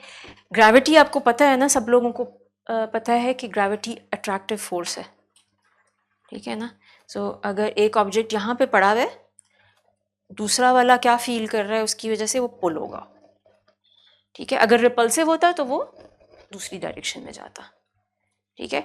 तो जब हम कहते हैं ना किस डायरेक्शन में फोर्स एक्ट कर रही है, फिर ये एरो की ज़रूरत पड़ती है, फिर हमें डायरेक्शन की ज़रूरत पड़ती है बताने की, ठीक है ना। सो यहाँ पे मैं ये नहीं कह सकती कि ये अगर मैं इसको मैंने कहा ना R12 हैट ये डायरेक्शन बता रहा है, R21 हैट ऑपोजिट डायरेक्शन बता रहा है, ठीक है। मैं अगर यहाँ पे ये चेंज कर दूँ ना 21, तो ये गलत हो जाएगा, क्योंकि ये force experience on M2 due to M1 नहीं होगी फिर ये, क्योंकि M2 तो इस तरफ खिंच रहा है ना, यहाँ पे नेगेटिव साइन है मैंने लगाया, इसका मतलब है R12 से M2 इस तरफ खिंच रहा है, ठीक है, तो फिर ये और उलट हो जाता, ठीक है।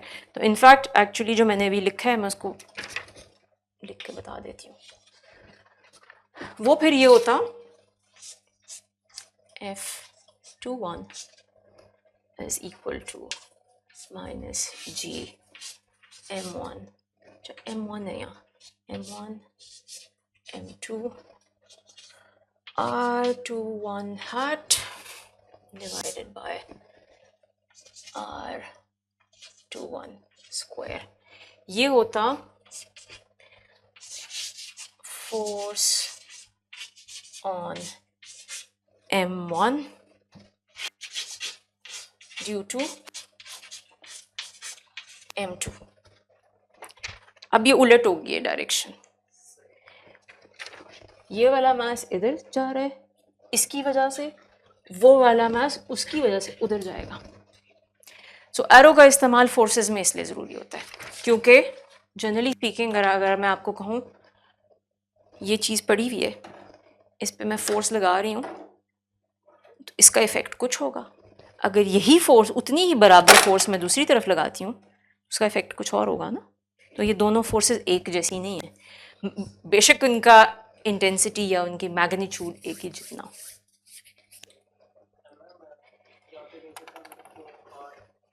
हैट वाले को और खाली आर स्क्वायर वाले को कट इसलिए नहीं कह सकते क्योंकि हैट का डिफरेंस है कहाँ पे? ऊपर नीचे। आई मीन ये कैंसिल आउट नहीं हो जाएंगे? नहीं, यहाँ पे कैंसिल आउट नहीं होंगे क्योंकि ये मैग्नीट्यूड है, ये आपको बता रहा है ये डिस्टेंस कितना है, ठीक है, इतने मीटर, ठीक है। इसके यूनिट्स नहीं है एक्चुअली, ये आपको बता रहा है ये किस डायरेक्शन में है। तो वेक्टर्स आप थोड़ा सा जाके अगले लेक्चर तक थोड़ा सा और पढ़ लेना कहीं से, बट मैंने थोड़ा सा इंट्रोड्यूस करा दिए। आपकी फ़िज़िक्स में कुछ क्वांटिटीज़ होती हैं जिनमें डायरेक्शन देना ज़रूरी होती है और कुछ क्वांटिटीज़ होती हैं जिनमें डायरेक्शन देना नहीं ज़रूरी होती। अच्छा, जब आप डायरेक्शन देना ज़रूरी होती है, उस क्वांटिटी के हमेशा दो पार्ट्स होंगे। एक पार्ट होगा जो डील करेगा कि वो क्वांटिटी है कितनी, और दूसरा ये उसके साथ डील करेगा कि वो डायरेक्शन किस में एक्ट कर रहा है, ठीक है। तो नोटेशन हमेशा उस कंबाइंड क्वांटिटी की वेक्टर उसको कहते हैं, और उस वेक्टर की एक डायमेंशन या मैग्नीट्यूड होता है जो उसका साइज़ है, बेसिकली ये कितने मीटर है, और दूसरा जो है वो उसका डायरेक्शन होती है, ठीक है। और हाँ, बहुत ज़्यादा नहीं मैं यूज़ करूँगी कोर्स में वेक्टर्स, लेकिन फिर भी कुछ बीच में होंगे। Magnitude R12 and R21 are the same, right? Magnitudes are the same, yes, Yeah. absolutely. So, So R21 is equal to R12, but R21 hat is equal to minus R12 hat. सही है, दोनों की directions opposite हैं, दोनों का magnitude एक ही जितना है। तो जो हैट है ये सिर्फ डायरेक्ट हम इसको एज अपना वेक्टर बताने के लिए ही लिख रहे हैं, इसको मल्टीप्लाई नहीं करेंगे। हाँ, मल्टीप्लाई नहीं करेंगे। जब आप इसका मैथ्स करते हैं तो आप वो आपके मैट्रिसेस होते हैं उसमें आप, लेकिन वो मैट्रिक्स रिप्रेजेंट कुछ और कर रहा होता है। एक उनका पार्ट डायरेक्शन दे रहा होता है और एक पार्ट उसका जो है वो मैग्नीट्यूड होता है एक्चुअली, ठीक है। बट अभी मैं अगर अभी आपको बताया वो वाला मैथ्स तो आपने और कंफ्यूज हो जाना है। वैसे या आई थिंक IJK में जिन्होंने काम किया है यूनिट वेक्टर्स में उनको समझ आ रही होगी मैं क्या कह रही हूँ। Okay, so Newton's law of gravitation ये है। ये मैंने एक्चुअली जान के इसी वजह से ये सारे इंडिसेस के साथ डिटेल में किया था, क्योंकि ये साइन का मसला ना हो, हमें बाद में हमें पता हो कौन सी चीज़ किस तरफ पुल कर रही है। वैसे ये है कि ज़्यादातर टाइम इसको मैं यूं ही लिखूँगी कि F is equal to minus G M R स्क्वायर R हैट, ठीक है ना। उसमें हमें खुद ही समझ आ रही माइनस, हाँ, उसमें हमें खुद ही समझ आ जाएगी कि एक मैस आपका यहाँ पे है, दूसरा मैस आपका यहाँ पे है, उनके दरमियान ये वेक्टर है, इस तरह से, ठीक है। लेकिन एक दफ़ा मेरा ख्याल है इसके साथ करवाना ये ज़रूरी था। मैंने कहा था पॉइंट मासेस के बारे में बात करूँगी। क्लासिकल मैकेनिक्स में पॉइंट मास एक आइडियलाइज्ड चीज़ है, ठीक है। मास का कोई ना कोई डायमेंशन हम उसके साथ डील करते हैं, लेकिन प्रैक्टिकल चीज़ें सारा वक्त क्लासिकल मैकेनिक्स में यूज़ किया जा रहा होता है पॉइंट मास का नोशन। और उसमें यह है कि प्लैनेट्स को भी कई दफ़ा पॉइंट मासेस के तौर पे ट्रीट करते हैं, ठीक है ना। आपका सूरज है उसको भी एक पॉइंट के तौर पे ट्रीट करेंगे, और आपका प्लैनेट है उसको भी पॉइंट के तौर पे ट्रीट करेंगे। क्यों? क्योंकि आपके सिस्टम की डायमेंशंस इतनी बड़ी हैं कि वो दूर पड़े हुए, वो जो मैंने पहले लेक्चर में बताया था, इधर बॉल पड़ी है उधर बॉल पड़ी है दूसरी, तो वो पॉइंट्स ही के तौर पर ट्रीट कर रहे हैं। सो ये आपके सिस्टम पर डिपेंड करता है कि हम पॉइंट्स किसको ले रहे हैं। कई दफ़ा ये भी होता है हमारे पास एक बड़ा सारा ऑब्जेक्ट होता है, उसके एक पार्ट को हम पॉइंट के तौर पे ट्रीट कर सकते हैं, फिर हम उन सब को ऐड करते हैं, इंटीग्रेशन करते हैं उसके ऊपर। सो ये हो गया आपका न्यूटन्स लॉ ऑफ ग्रेविटेशन। और अब अगला जो है वो हमने करना है इसका, देखते हैं ग्रेविटेशनल फील्ड के साथ है इसका, ठीक है। तो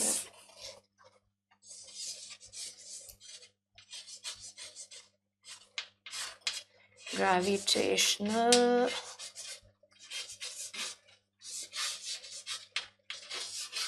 field,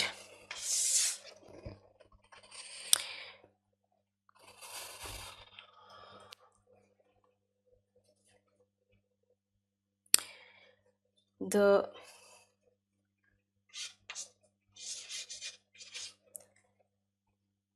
gravitational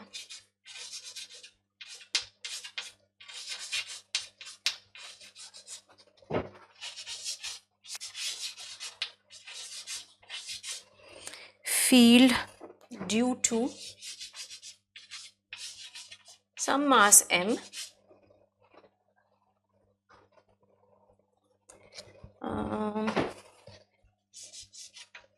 is the force per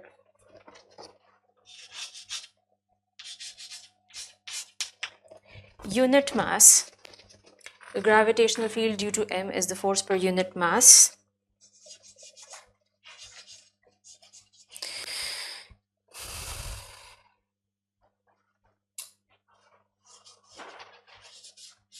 Experienced इसको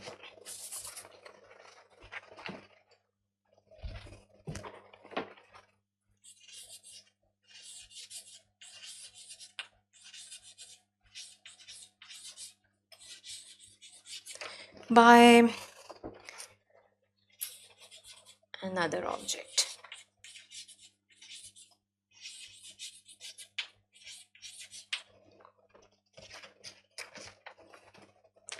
यहाँ से मिटा दूँ? अच्छा, मैं इसको बोल रही हूँ क्योंकि मैंने लिखा भी अजीब सा, the gravitational field due to m is the force, so ये capital M is the force per unit mass experienced by another object.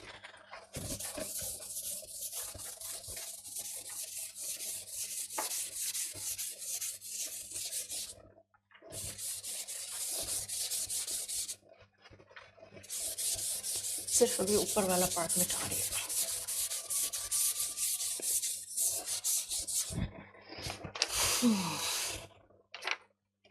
ये क्या होगा? सो फोर्स ये थी, ठीक है, फोर्स ये, ठीक है. सो फोर्स पर यूनिट मास क्या होगा?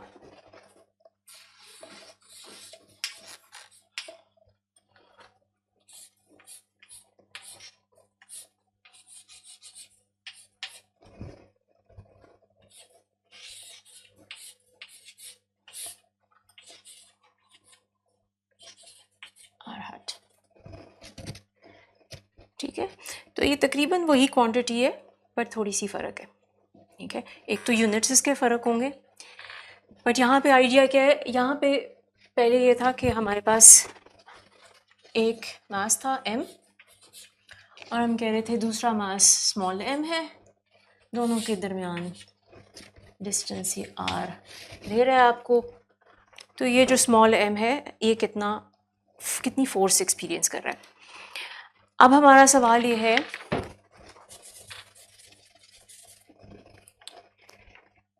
अब हम दूसरे मास की बात नहीं कर रहे, हम कह रहे हैं अगर यहाँ पे कोई मास हो, इस पोजीशन पे कोई मास हो, तो वो कितनी फोर्स पर यूनिट मास एक्सपीरियंस करेगा. ठीक है, हमें इसके मास का नहीं पता, पर वो कितनी फोर्स पर यूनिट मास एक्सपीरियंस करेगा. इसको हम इस तरह से भी कह सकते हैं कि अगर ये m इज़ इक्वल टू 1 हो, 1 kg फॉर इंस्टेंस, अगर हम kgs में काम कर रहे हैं तो ये कैसी फोर्स होगी. ठीक है, सो फोर्स के लिए हमारे पास दो मासेस होना, फोर्स डिफाइन करने के लिए हमारे पास दो मासेस होना ज़रूरी होते हैं. फील्ड, ग्रेविटेशनल फील्ड डिफाइन करने के लिए हमारे पास एक मास ज़रूरी होता है. फील्ड जो होता है वो उस एक मास की प्रॉपर्टी होता है. ठीक है, वो हमें सिर्फ ये बताता है इस एक मास के इतने फासले पे अगर हम हों तो इस मास का कितना ग्रेविटेशनल फोर्स कोई ऑब्जेक्ट एक्सपीरियंस करे, और दूर चले जाएं तो कितना होगा, और दूर चले जाएं तो कितना होगा.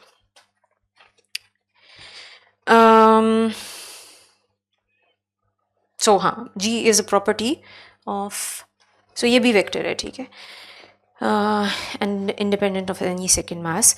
इसका मैग्नीट्यूड ऑब्वियसली ये होगा G M over R square. So अगर इसमें से हम डायरेक्शन वाला पार्ट निकाल दें, सिर्फ मैग्नीट्यूड की बात करें तो ये करें, ये रह जाता है हमारे पास. एक्सेलरेशन ड्यू टू ग्रेविटी किसी ने कैलकुलेट की भी है अपने कोर्स में? किसी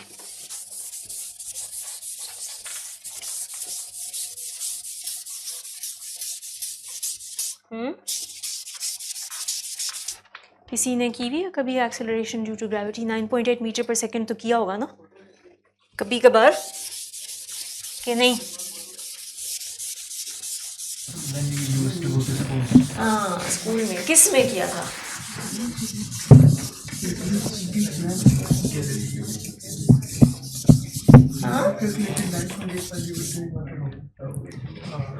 अच्छा, अब हम प्लैनेट्स के जी मैम नेगेटिव साइंस ड्रॉप नहीं हो जाना चाहिए, ये तो नहीं। बेसिकली यूनिट वेक्टर की ऑपोजिट डायरेक्शन के लिए था. हाँ तो हाँ, basically- या ठीक है, थैंक यू.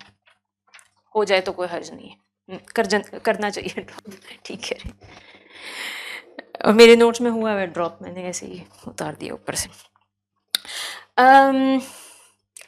हम जी कैलकुलेट कर सकते हैं अर्थ का, फॉर इंस्टेंस, ठीक है. सो हम कहते हैं for instance for a point on the surface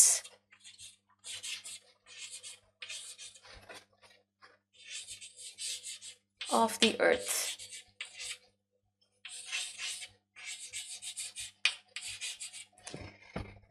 कैसे यूज करेंगे इस इक्वेशन को सरफेस ऑफ द अर्थ के लिए?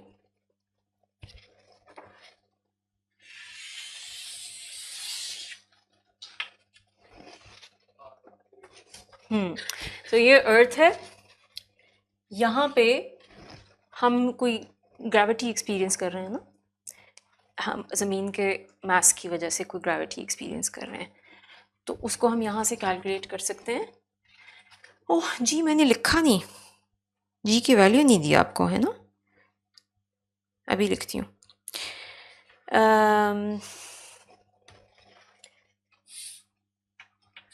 ये होगा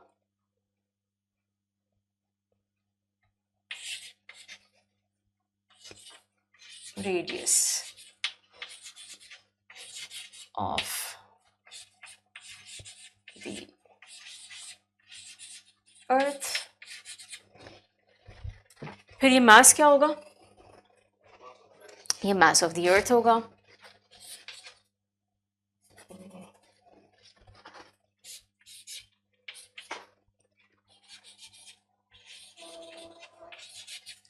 of the earth.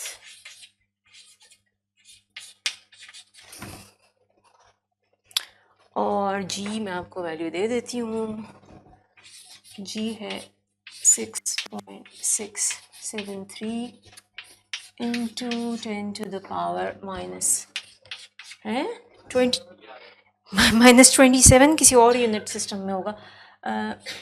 के जी नहीं सॉरी, के जी कहाँ से हो गया? न्यूटन मीटर स्क्वायर ओवर के जी स्क्वायर, ठीक है ना यूनिट्स इसके?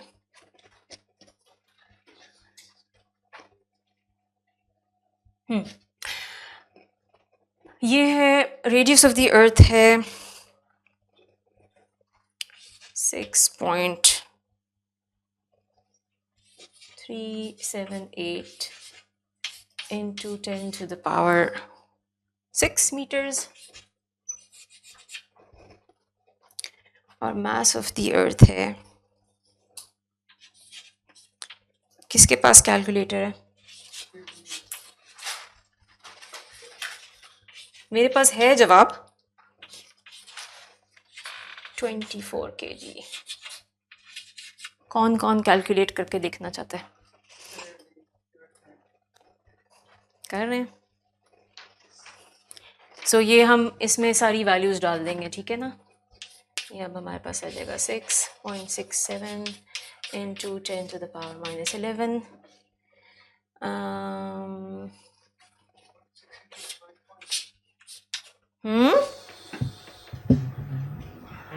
यहाँ पे 5.9 7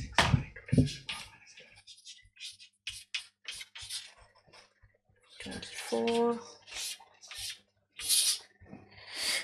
और नीचे क्या है, स्क्वायर लाना नहीं भूलना।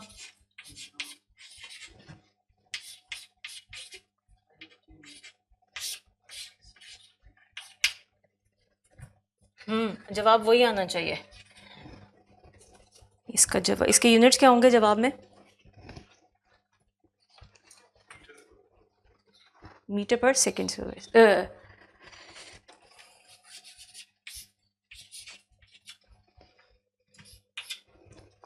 आया और हमने क्या चीज़ ली? Radius of the earth. क्यों? क्योंकि अब हम कह रहे हैं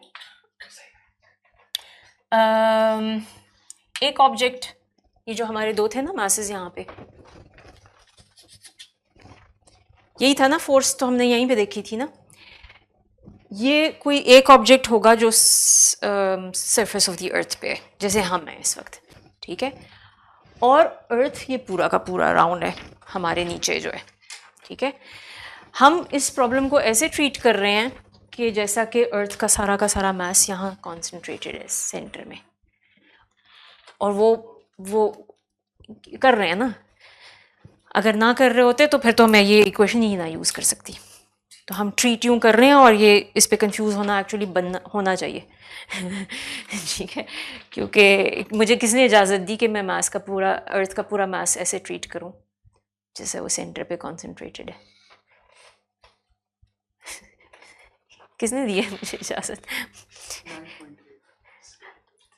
तो वो मैंने क्यों अपने आप को इजाज़त दी हो मैं अभी थोड़ी देर में बताऊंगी, लेकिन मैं ट्रीट यूँ ही कर रही हूँ इसको, ठीक है। सो बेसिकली फिर यही वाला प्रॉब्लम आपका यहाँ पे शिफ्ट हो जाता है। यहाँ पे हमारा मास ऑफ द अर्थ आ जाता है, यहाँ पे सेकंड ऑब्जेक्ट का मास है, लेकिन इसमें हमें सेकंड ऑब्जेक्ट के मास की ज़रूरत ही नहीं है। और ये जो डिस्टेंस है ये फिर रेडियस ऑफ द अर्थ होगा ना, ठीक है। तो इसको हमने यहाँ रेडियस ऑफ द अर्थ की जगह ये 6.378 10⁻6 ले लिया, इसका स्क्वायर ले लिया, ऊपर हमने मास डाल दिया, यहाँ पे हमने यूनिवर्सल ग्रेविटेशनल कांस्टेंट डाल दिया, और हमारे पास 9.7887 आया है। 9.7887 मीटर पर सेकेंड स्क्वायर, ठीक है। तो ये वही ग्रेविटी है जो हमने अपने मैट्रिक में, मेरा ख्याल है कहीं पे कोर्सेज में कैलकुलेट की थी इन सम अदर सिचुएशंस, ठीक है। अगर हम यहाँ पे आर बदल लें, इन अदर वर्ड्स ये कि हम अर्थ से बाहर कहीं चले जाएं, तो जी की वैल्यू बदल जाएगी, ठीक है। और हम अर्थ के अंदर कहीं डिग करके चले जाएं तो भी जी की वैल्यू बदल जाएगी, ठीक है। सो ये जो जी है ग्रेविटेशनल फील्ड, ये कोई नई चीज़ नहीं है, ये वही चीज़ है जो हम फिज़िक्स में पहले पढ़ते आए हैं, लेकिन अब ये ज़्यादा हर जगह यूज़ हो रहा है। और दूसरा ये है कि अब हम इसके साथ वेक्टर साइन लगा रहे हैं, क्योंकि पहले तो हमें पता था कि ग्रेविटी जो है वो अंदर की तरफ आपकी जा रही है, अब हम स्टार जहाँ पे भी होंगे उससे फ़र्क करेंगे, ठीक है। इसको तकरीबन मैं यहाँ पे स्टॉप कर देती हूँ। स्टेलर स्ट्रक्चर को अभी उस तरह नहीं सेटअप करने के वाले टाइम पे मैं आई। अगली दफ़ा मैं आपको एक्चुअली बताऊंगी कि मैंने अपने आप को क्यों इजाज़त दी कि मैं अर्थ का जो मास है वो कंसंट्रेट कर दूँ उसको सेंटर में, ठीक है। और उसका जवाब है शेल थ्योरम।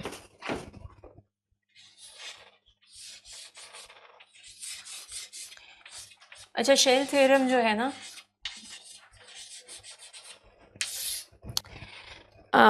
ये न्यूटन ने आई थिंक किया था डिराइव। शेल थ्योरम जो है ये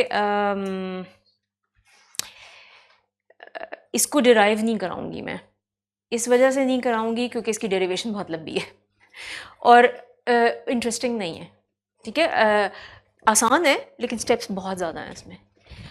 उसको डिराइव करने के दो तरीके हैं। एक तरीका न्यूटन्स लॉ ऑफ ग्रेविटेशन को स्टार्टिंग पॉइंट बना के है, उसमें बहुत सारे चेंज ऑफ वेरिएबल्स टाइप की चीज़ें बहुत सारी करनी पड़ती हैं।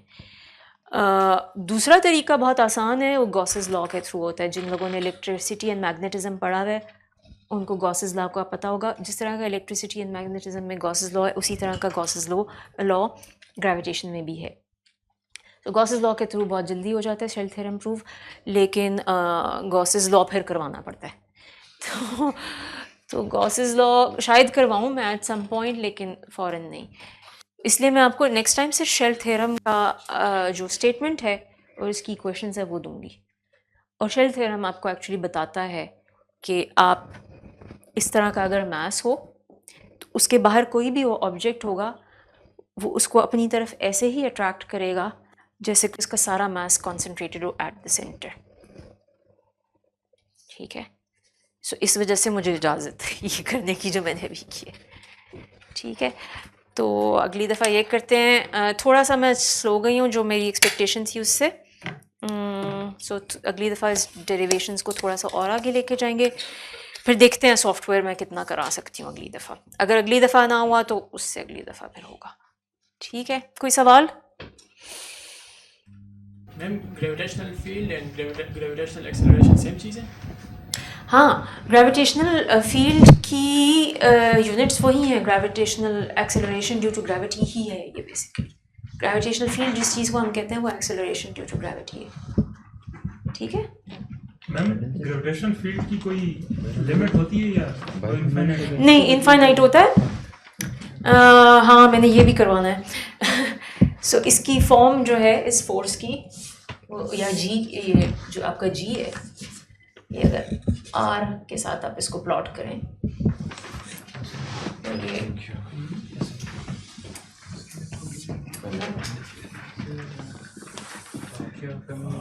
इस तरह का है, ठीक है।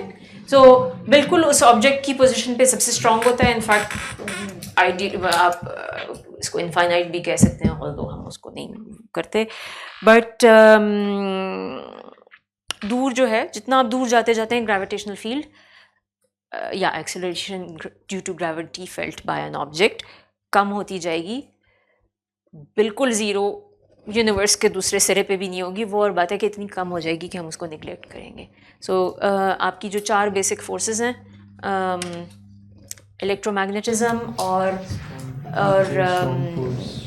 हाँ, इलेक्ट्रोमैग्नेटिज्म और जो ये ग्रेविटेशनल फोर्स है, इनकी कोई लिमिट नहीं है। ये लॉन्ग डिस्टेंस पे भी एक्ट करती हैं।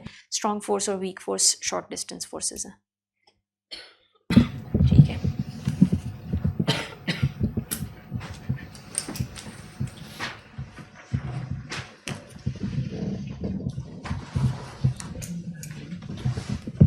Okay, ma'am, thank you.